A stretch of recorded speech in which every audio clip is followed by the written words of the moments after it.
This is Alton Lee. The date is the 6th of October, 2003. This morning I'm talking to Earl Eugene Dockins at the Riley County Courthouse Annex.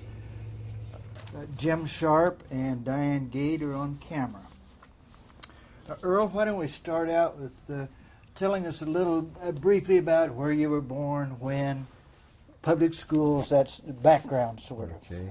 I was born south of Keats on a farm in September the 26th, 1924. And then we went to schools then. I went to grade school at Ashland Grade School from all through 8 grades, and Manhattan High School for the 4 years there, and K-State first semester. Now, what date is this now? Where does this bring us to? That brings us from we graduated from high school in 1942, grade school in 1938, and started in the fall of 29, of course, 30 rather. You started in K-State for what, one semester? You said? One semester there, the first semester there. Then what happened? Well, then I was farming and I had to leave and go up and get my corn out because the person that was supposed to pick the corn went back to Missouri, got Dad's and the neighbors, his brother-in-laws, but left that, so I had to go do that by hand. Do you remember where you were at Pearl Harbor, hearing the news about Pearl Harbor? Yes, I was in the car on the way to up where the dam is now, on the east side of the river, on the Blue River. There was a 50 place where Dad was living, and we were moving up there at the time from the Dewey Ranch. Okay, yeah. Did you have any idea how that was going to have an effect on the rest of your life? Well, not as much thought right at that particular time, no, but it just took a while for everything to get settled out and know where what I was going to do. Now you got your some work in at Kansas State, and then you got your corn out. What happened then? Well, he helped the farm there over the summer, and I was on a 2C classification for farming. I went to the draft board and asked for them to change my classification to 1A, because I went over to Fort Riley, took my examination for aviation cadets and passed that, and he tried to talk me out of it, but I got him to change classifications, and then I went into the service in October of 1943. Where? I mean, it was November when I went. The actual active duty date was the 15th of November of 43. Where was this? That was down to Shepherd Field, Texas, for basic training. Took your basic in Texas. Then where'd you go? Then I went to Jamestown, North Dakota for 4.5 months of CTD, which is College Training Detachment, which all cadets had to go through. This was what time of the year? And that was, I got up there on the 13th day of January until May of the next year, 44. Well, tell us about the cultural shock going from Texas to Jamestown, North Dakota in January. Well, it was rather cold. It got down around 30 below zero up there. Plus, they were harassing everybody. There was about 3 or 4 people that threw in the towel before the next morning because of the harassment there. Now, this was, what, Jamestown College that you're Yes. associated with? Right. For how long? Well, that was until May of that year, All right. 1944. And then where did it go? Then I went from there to Merced, California, to wait opening of class for at Santa Ana, California, for pre-flight. All right. Now let's go back a minute. I want to ask you if you made any special friends or had any unusual occurrences in boot camp, basic training. Anything that stands out in your mind? It was cold on the ground, yes, and I got tonsillitis, but I didn't go have anything done. I finally broke then I went on through because I didn't want to lose out on the class deal. But the friends, yeah, I can't recall any particular one at that point for those few months there. Did you enjoy it, dislike it? Well, it wasn't bad. You knew you had to work at it, so that was it. And now you're out in California taking what kind of training? Well, I went from Merced down to Santa Ana, California for pre-flight. That's what the school is there for years. And so I went through basic and advanced pre-flight there. For how long? How long did that? There was 5 weeks each, 5 weeks for the basic and 5 weeks for advanced. Okay. Then you go, where are you assigned? Then I went to Las Vegas, Nevada. I had *9 score for all three, and the pilot school was closing down, so I said, well, I'll just take bombardiering because they were losing a lot of them. I figured that would be the first one to get open. So I went up there for the gunnery course of bombardiering at Las Vegas, Nevada. All right, you complete that, and then what? Well, completed that, and they came out and wanted to know if there's any volunteers for B-29 flight engineering. So I volunteered for that and went to La Junta, Colorado, and waited there until the next class opened up on B-29 flight engineering at Amarillo, Texas. Then how long were you there? How long did this take? I was trying to remember just how long it was.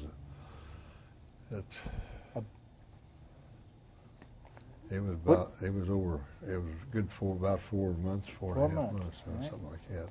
Now, what date is this? Give us a date on your... That would be in 1945. Would have been in about, let's see, in May, I believe, along about that time. I don't have the exact date in mind, but up until in November. Okay, then this takes in VE Day. Well, it wasn't quite November. It was October the 28th when I was discharged out there. Yeah, but where are you on VE Day? Victory in Europe. Well, on VE Day, we're not allowed to leave the post. Everybody was confined on base. They tell you why? Well, I suppose it's because they figured there'd be too much celebration. I don't know, but everything was closed down. You couldn't even buy a beer on the post or nothing else to celebrate.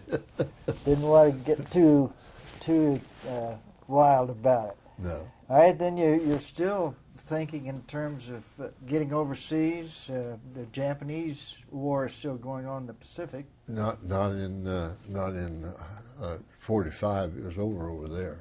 Yeah, October September. 45. Yeah. See, this is October 45. Oh, okay. So that was over. And so the regular processing center that was discharging the regular GIs out of the Air Force said they wouldn't discharge us, wouldn't process us. So we sent a big long letter back to Walter, Winchell, yeah. And so that was on his program because all of us had signed it, and he was wanting to know why we weren't discharged because we had a contract with the government for flight training, and we hadn't been discharged. And that flight training's over, and why Yeah. are you still in So the Air we were Force? still there, yeah. Did that have any effect? I think it did because it wasn't too very long till we was out.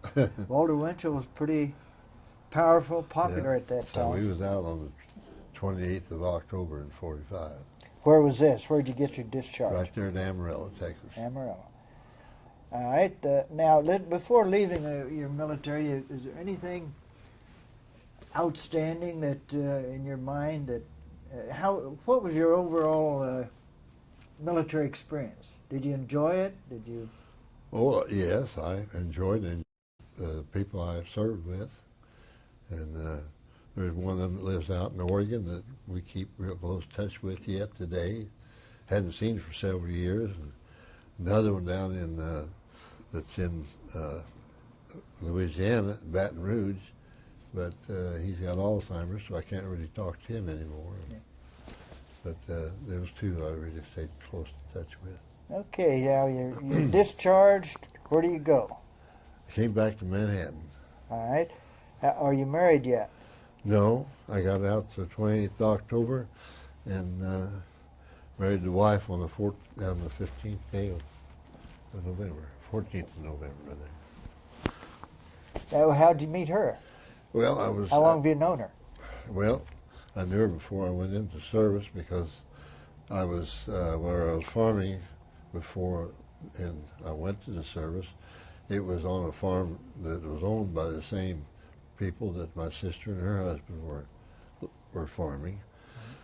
And I was up there, and it rained, and nobody was working in the fields, and they were going up to where her husband was raised, and the school was right next to a PTA meeting. So they wanted to know if I wanted to go along. So I went along with them, and that's when I met the wife. Was at the PTA meeting I went to.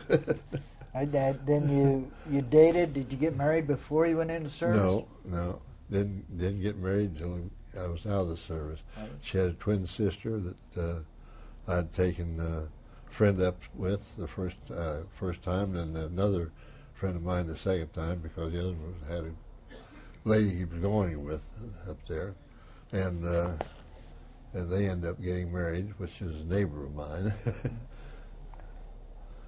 Your children? I've got 3 children, yes. Tell us about them. Well, I got the oldest one's daughter, which works at K-State up here, and the other son is a school teacher in Kansas City, and the youngest son is USD 383 network administrator up here. So 2 of them, well, they all went into education one Yeah. way or another. Yeah. You're discharged now. What are you going to do? Well, You're out of the Air Force. right to start with, I wasn't sure because there wasn't too much of anything opening. I checked with Kansas City, and they weren't going to have any new aircraft for a year, and I couldn't lay around for a year waiting for the job to open up down there. Manufacturing, you mean? No, in the flight engineering down there Yeah. on the commercial.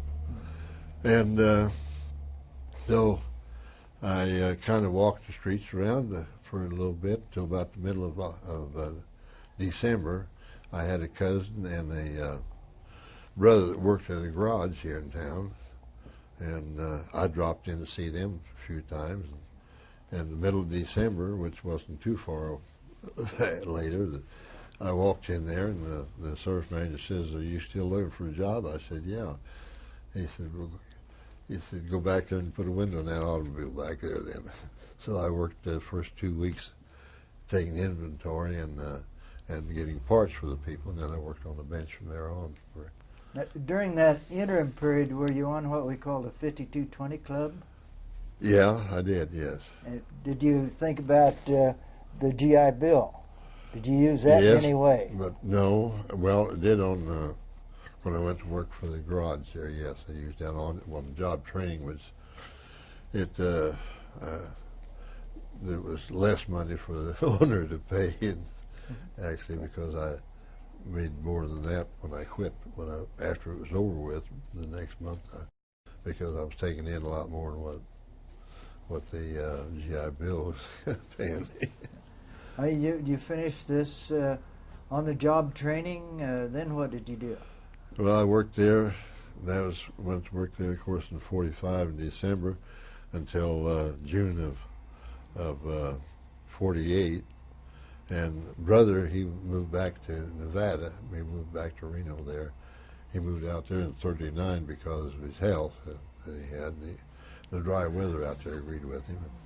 I had told him if they got an opening, to let me know, and I'd come out. So he called and said that they had an opening. Francis was the service manager, was looking for another person. So Now, what kind of a business was this? It was automotive. It was a Studebaker garage. So I went out there and went to work. Got there on a Saturday and went to work on a Monday. So I was there from 1948 till June of '52, And Mr. Tromke from the garage here had talked me into coming back and taking over the shop here. What kind of a dealership was this? It was Studebaker at that time. Of course, then it was into also took on DeSoto Plymouth, and then eventually took over Lincoln Mercury. Yeah, I can remember the Studebakers after World War II, and we thought they were the car of the future. Yeah. How long did that last? That model? Well, they went to the Studebaker Lark. Well, that was the last one, and that was the small car, and that was about 64 or 65 was the last year they made those. Okay, you settled down here in Manhattan and worked there for how long? Well, worked there till January of 1975, when I went to work at Fort Riley as equipment specialist out there. And worked there? Well, to start with, I went to work as mechanic because that was in January until November, when the supervisor retired, and then I was hired as supervisor to take his place until October of the next year, when they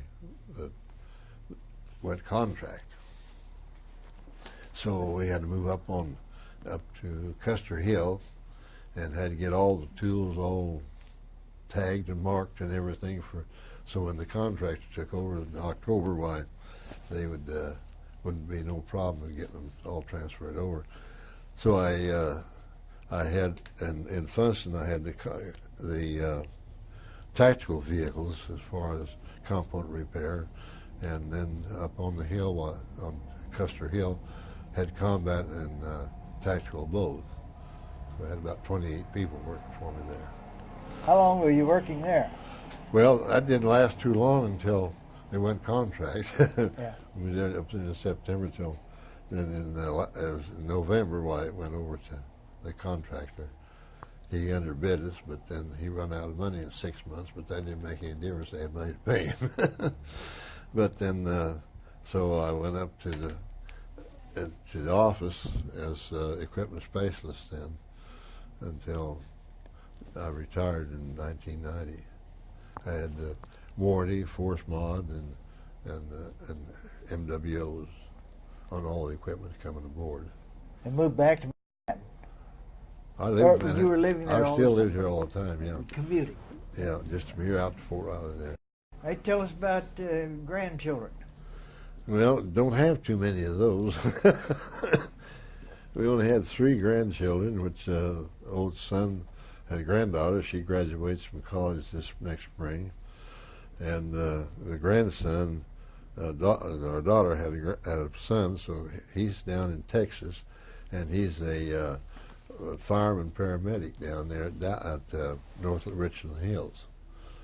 So Where is that? What part of Texas? Well, that's just up on the north side of Dallas-Fort Worth area there, right? That's kind of an exclusive area up there. Yeah. And of course, he has 2 children. He has a daughter and a son both. And then the youngest son, he has 1 daughter that goes to school here in Manhattan. Okay. Most veterans of World War II that I talk to have some kind of a special Jeep story. Do you have one? Any experience with a Jeep that was? Well, I drove some of them, but not very much. No, because the only time I drove was out here at Funston, when just going after parts from the salvage yard stuff. You just worked on just occasionally, yeah. Well, when I first went out there, we had to get a bunch of those ready for shipping them out, and I worked on them then for a short period of time till I became leader, and then was supervisor. Did in the post-war period, did you join any kind of a veterans organization, American Legion? Oh yeah, American Legion, yes. Mm-hmm. Yeah. Remember the Elks for a while. Looking back on your enlistment in the Air Force, I gather you felt that was a positive experience. I really do, because I got a lot of good training in there, and everything. It fit right into the automotive as far as mechanical was concerned, and electronic and hydraulics and everything like that. We had on the 29, it was pretty complicated. You had to be on the ball for that, and I felt that helped a lot during civilian life. Sure. Gave you good training for a vocation. And also for being able to manage people. You learn a lot that way. Right. Anything you would like to add that you haven't covered about your military experience? Well, not too much on that. I never was in combat or got overseas or anything. What was your worst experience in the military? Well, I suppose the time when we took off, the gasoline was flying all the tank on that 17, right over the back of that engine. Give you a thrill? And we had to turn around and come back in there. And the other time was when I was in taking the bombardiering course, and I was up in the bombardier compartment going back to the radio room, and the ropes on the side of the catwalk through the bomb bays was gone on the one end. And just about the time I got to go through that, you had to squeeze sideways through the V there where the bomb bay, the brace come down, and just got through that, kind of lunged through that, and the plane flipped one of the wing up, and you start grabbing anything you get a hold of because those bomb bays open pretty quick and easy. Weight on top. So, and then get back into the radio room, and everybody's got all the oxygen. Your oxygen has run out. So it makes you wonder a little bit for a while. Yes. Any pleasant experiences that you can recall Oh, in the military? Yes, there's several pleasant experiences as far as that's concerned. We had I had a lot of good friends while I was in there, and when we were in Las Vegas, we took and of course, we were paid more than what the regular military was paid for there on the flight, and we set up a center there for dancing, and we got about the instruments for the club, and on Saturday nights we'd go in, and a friend and I would escort them out on the bus.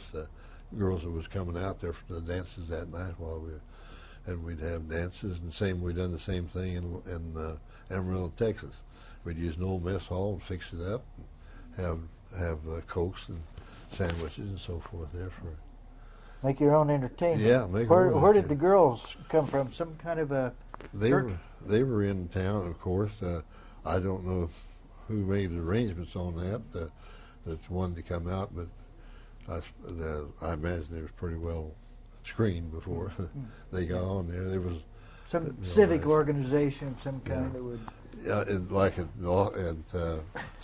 Los Angeles, when we went in there on weekends from Santa Ana, that they had cadet clubs in all your hotels, and I went to Ambassador Hotel, which is only about blocks from where my aunt lived, and my aunt wanted to know if I had a date for that first night out, Saturday night I was out, and I said no. So this doctor friend's daughter, she set up a date with me, and I took her over there with me to that, and it took a lot of talking to get her in there because they had to have all kinds of references to get into the club, and of course that was while you were there, and then when you left by yourself, and they did too. All right, now while you're in this area in California, Los Angeles, any movie stars come to visit these? Phil Silvers was out there at Merced, and did you get to meet him? No, they put on a show out there, and I was trying to think. They were shooting. I didn't see him but there was at the one time they were shooting some shots for film there at Santa Ana, but I never did get to see who was there. All right, anything that I've overlooked, forgotten, that you'd like to tell us about your Well, experience in World War II. well, I was going to say it's about a friend of mine from right here in Manhattan. He came into basic pre-flight out there as I went up to advanced pre-flight. So it took him into Los Angeles, and of course I had my aunt's car I could drive. Took him over to Earl Carroll's, which is a pretty nice place. And of course that they put on a nice floor show and everything there. But there wasn't too much of anything else happened. I didn't get home for any time until the time I left in October that year, November of 43, until in 45 I had a 3-day pass from La Colorado before I went down to Amarillo. That's all the leave you had? That's all the leave I had. Is that because you're moving so much, different types of training? I guess, but I did get to see him as I come through Kansas City. The mother and dad was down there, and I had 2 brothers working down there in Kansas City. So, and he came down with them, with the folks, and I got to see them for a couple hours while waiting on the train for it to pull out next. But that was it. You're away from home a long time without leave. Did anyone besides your future wife writing to you? Oh yeah, I wrote her a letter about every day, and I wrote to my parents, and I had aunts that I wrote to, and also to my brothers and their wives and my sister and so forth. I wrote a lot of letters. I always had mail coming in. Christmas boxes, Easter boxes? Oh yeah, cookies and stuff like that. Yes. No, she probably got tired of all the letters I wrote. I don't know. Well, did she answer you? Oh yeah. She must not have gotten tired of it then. Because we corresponded real. I got a letter from her about every day. All right. Yeah. So Anything you'd like to add? No, I don't know. I've lived here in Manhattan ever since. We came back here in '52, and in fact, lived in the same place since August of '52. Good place to live. It's kind of like home by now. Yeah. So, yeah, we raised a family there, and the grandkids. We don't get to see them as much as we'd like to because one's up one of them's in Texas and the other's in Kentucky, but and the great grandkids down in Texas, and they're all doing great. So we're very pleased. Very, very good family and very thoughtful family. Good. We get along great. We call one another quite often. Keep in contact. Family's important. It is. That's one of the more important things in life. Really. All right. Anything else before we shut down the camera? Oh, I don't. Do you know of anything else, Dee? You didn't mention Brooke. Huh? Well, Brooke is our youngest granddaughter, which is our son that works here at USD 383, network administrator. And she usually stops in about every night. If her mother isn't there, of course, she stops in because her grandmother always has some goodies for her to eat. In fact, we took care of her when she was a baby for a couple of years, and then she, up till I got the cancer and so forth, why she used to come down and have breakfast with us and then catch the bus to school and then come back at night. So she's been a little special on that. Watching over you. Yeah. Yeah, she's in the 6th grade this year. Yeah. So, real smart little girl. She just got one of her poems published in a book. We think she's pretty nice. Of course, said we've been closer to her than the other two. Yeah, that helps. Yeah, it does, because they only live about a quarter mile from us, so so we have a lot of fun there. Well, thank you, Earl, for coming in and talking to us this morning. I'm sorry.